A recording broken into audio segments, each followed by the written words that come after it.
Hey guys, आज हम लोग बात करने वाले हैं कि S T Coleridge as a critic.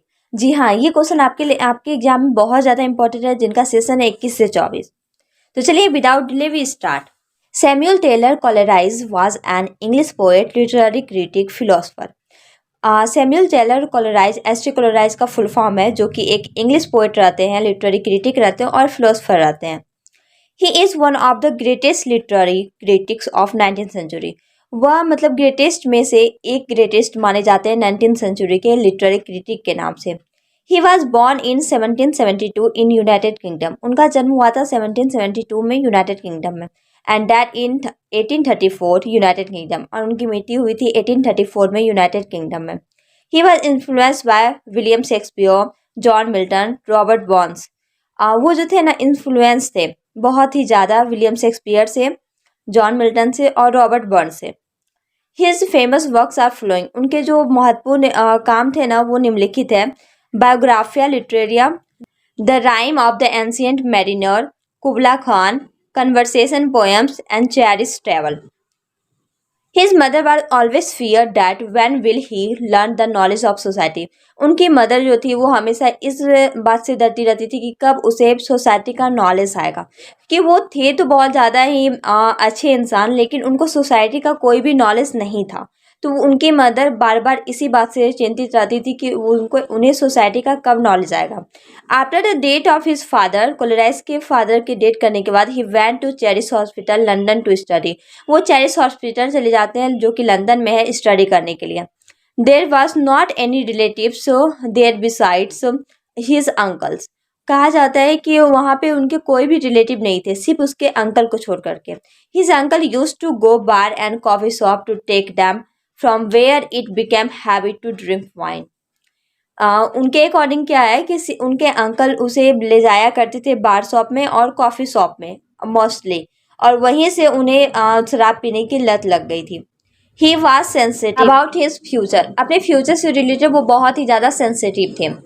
But his aim is not only one. लेकिन उनका एम जो था ना, गोल जिसको बोलते हैं, वो एक नहीं था। Whether he want to be doctor और कॉप्टर। कहा जाता है कि कभी वो डॉक्टर बनना चाहते थे तो कभी वो कॉप्टर बनना चाहते थे। But his total interest in literature. लेकिन देखा जाए तो टोटल इंटरेस्ट मिलाकर के उन्हें इंटरेस्ट था लिटरेचर में।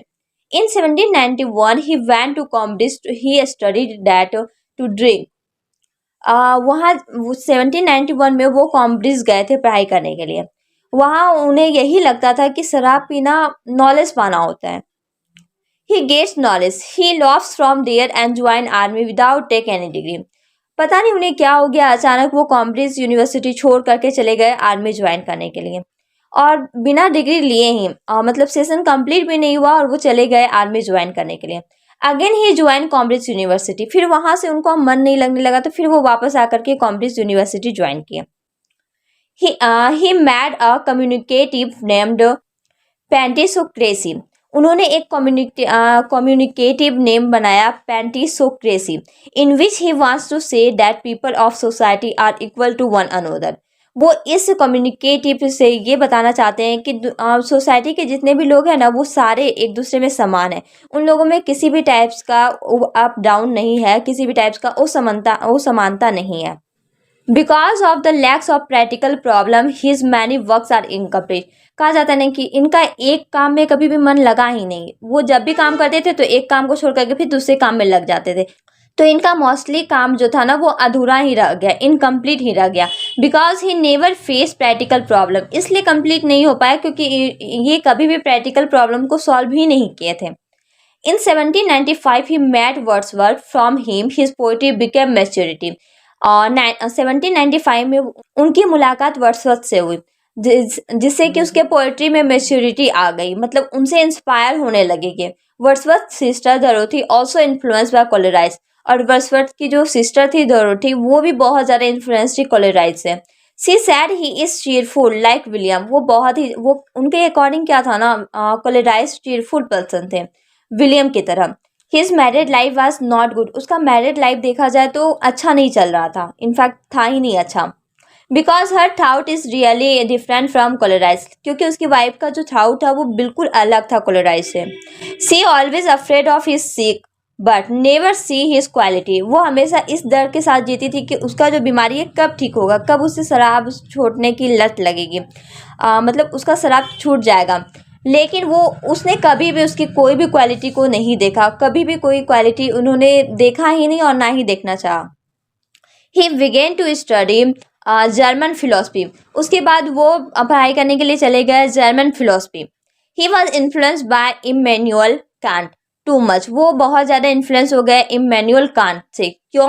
Because he was a German philosopher. इसलिए हो गए क्योंकि वो एक जर्मन फिलोसफर थे। His famous work Biographia Literaria was too popular. उसका एक बहुत ज़्यादा ही फेमस वर्क रहा है Biographia Literaria. Coleridge says that the subject of the poem, people and other subjects should be chosen from ordinary life. कहा कोलेराइज के अकॉर्डिंग जो होता है वो पोएम का जो सब्जेक्ट होना चाहिए, लोग जो होने चाहिए या फिर अदर किसी ऑब्जेक्ट की बात करें तो एक ऑर्डिनरी लाइफ से जुड़ा होना चाहिए। Language of poetry should be the language of real life. अगर आप पोइट्री लिख रहे हैं तो उसका कनेक्ट होना चाहिए, उसका जो लैंग्वेज आप यूज़ करते हैं वो रियल लाइफ से कनेक्ट होनी चाहिए। It should be taken from life the realistic and the village life. वो किससे कनेक्ट होना चाहिए? रियल चीज़ से और साथ ही साथ विलेज लाइफ से। According to Coleridge there are two types of poetry. Coleridge के अनुसार दो टाइप्स के पोइट्री होते हैं। फर्स्ट है आपका नेचुरल पोइट्री, सेकेंड है आपका supernatural poetry. After some time Coleridge financial problem became very critical. बहुत समय के बाद कोलेराइज का जो फाइनेंशियल प्रॉब्लम था ना, पैसों की बहुत ज़्यादा ही उसको दिक्कत आने लगी। He was never stand in a particular work. क्योंकि ना ये कोई भी काम में मतलब पार्टिकुलर नहीं था, कभी भी एक काम को लेकर के ये नहीं थे कि हमको बस यही करना है। वो एक काम करते थे, अगर वो उसमें कहीं कोई प्रॉब्लम आ जाता था तो उसको छोड़ करके दूसरा करने लगते थे। He used to share his thought to his friends.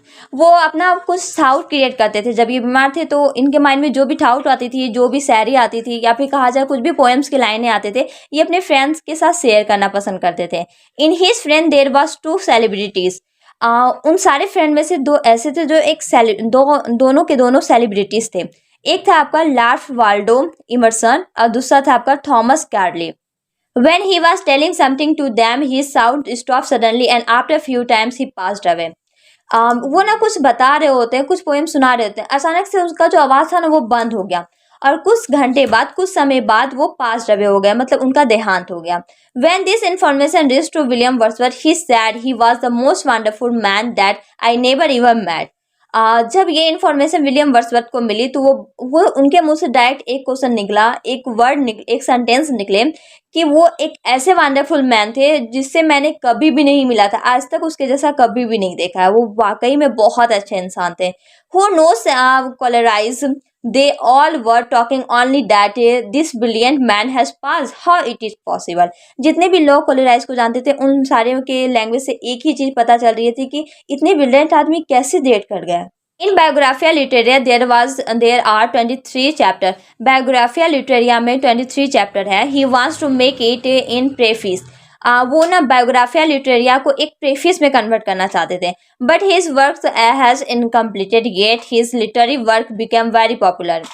वो लेकिन उसका जो ये काम था ये काम अधूरा ही रह गया। वो बायोग्राफिया लिटरेरिया को प्रेफिस में कन्वर्ट नहीं कर पाए, फिर भी वो बहुत ही ज़्यादा पॉपुलर बने और साथ ही साथ बायोग्राफिया लिटरेरिया भी फेमस हुआ। उनका वर्क में सबसे ज़्यादा माना जाता है बायोग्राफिया लिटरेरिया को। Preface to lyrical ballads has been written by William Wordsworth. Preface to lyrical ballads जो लिखा गया विलियम वर्ड्सवर्थ के द्वारा, but Coleridge first think about it. लेकिन लिखने से पहले कोलेराइज और विलियम वर्ड्सवर्थ दोनों इस बात से चर्चा कर रहे थे कि प्रेफिस टू लिरिकल बैलेंस लिखा जाएगा। सबसे पहला माइंड में आया था कोलेराइज का, लेकिन वो लिख नहीं पाया जिसकी वजह से विलियम वर्ड्सवर्थ ने लिखा। To write but his mostly work was incomplete, so William Wordsworth wrote. इसका तो ज़्यादातर काम अधूरा ही रह गया, इस वजह से विलियम वर्ड्सवर्थ ने ये लिख दिया preface to lyrical ballads. Coleridge was such a brilliant man in his era. Coleridge वाकई में एक ब्रिलियंट मैन बने थे अपने ईरा में, अपने पीरियड्स में, and became one of the most critic of 19th century. और 19th सेंचुरी के बहुत ही ज़्यादा फेमस प्रचलित क्रिटिक बने।